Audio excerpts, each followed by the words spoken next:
شروع اللہ کے نام سے جو بڑا مہربان نہایت رحم کرنے والا ہے۔ آئے روز ہم دیکھتے ہیں کہ پوری دنیا جنگ کی تیاریوں میں لگی ہوئی ہے اور حالات بگڑتے جا رہے ہیں۔ ایران اور اسرائیل کے حالات بہت کشیدہ ہو چکے ہیں۔ دونوں طرف سے خطرے کی گھنٹی بج رہی ہیں۔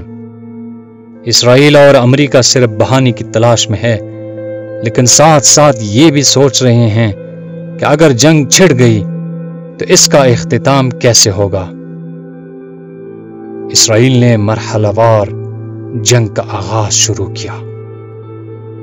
پہلا آغاز یہ، ایرانی سائنسدان کو قتل کرنے سے پہلے اسرائیل نے اس سے پہلے کچھ اقدامات اٹھائے تھے۔ پہلا، اسرائیل عرب امارات کے تعلقات، بحرین کے تعلقات، اسرائیل اور سوڈان کے تعلقات اور اسرائیل سعودی عرب کے تعلقات۔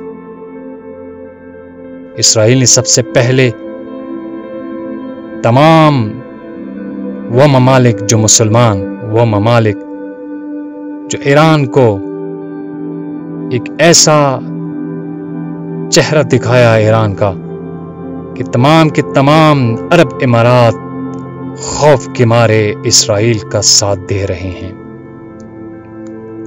انہوں نے اپنے آپ کو اشکار کیا کہ اسلام کیا ہے اور مسلمان ہونا کوئی معمولی بات نہیں۔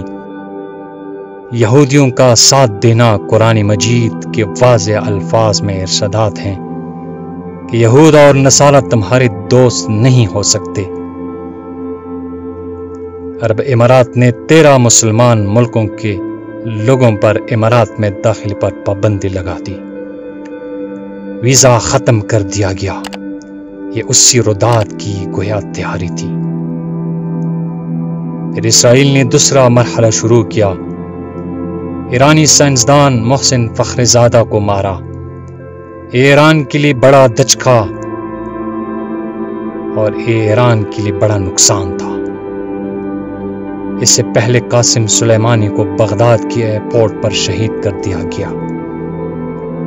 قاسم سلیمانی فیلڈ کمانڈر تھے اور محسن فخرزادہ یہ علم کا، ٹیکنالوجی کا کمانڈر تھا۔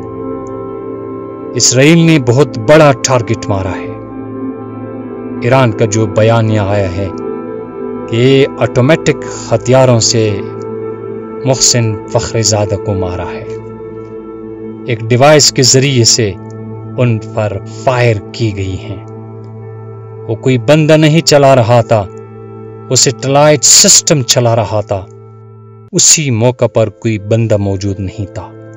سارا کا سارا کام ٹیکنالوجی کے ذریعے سے ہوا ہے۔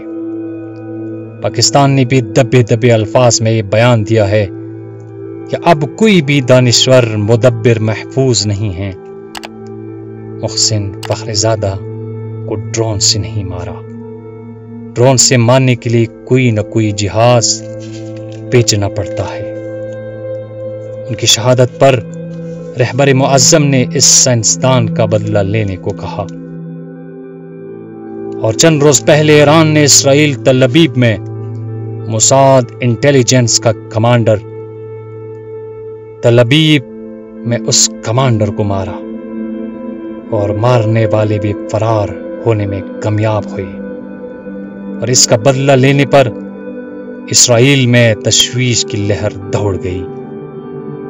یہ ایران کا سب سے بڑا ٹارگٹ، اور ایران نے ان کو دکھایا کہ جب تم تہران میں مجھے، ہمارے بندوں کو شہید کر سکتے ہو، مار سکتے ہو، تو ہم بھی تل ابیب کے اندر تمہارے بندوں کو مار سکتے ہیں۔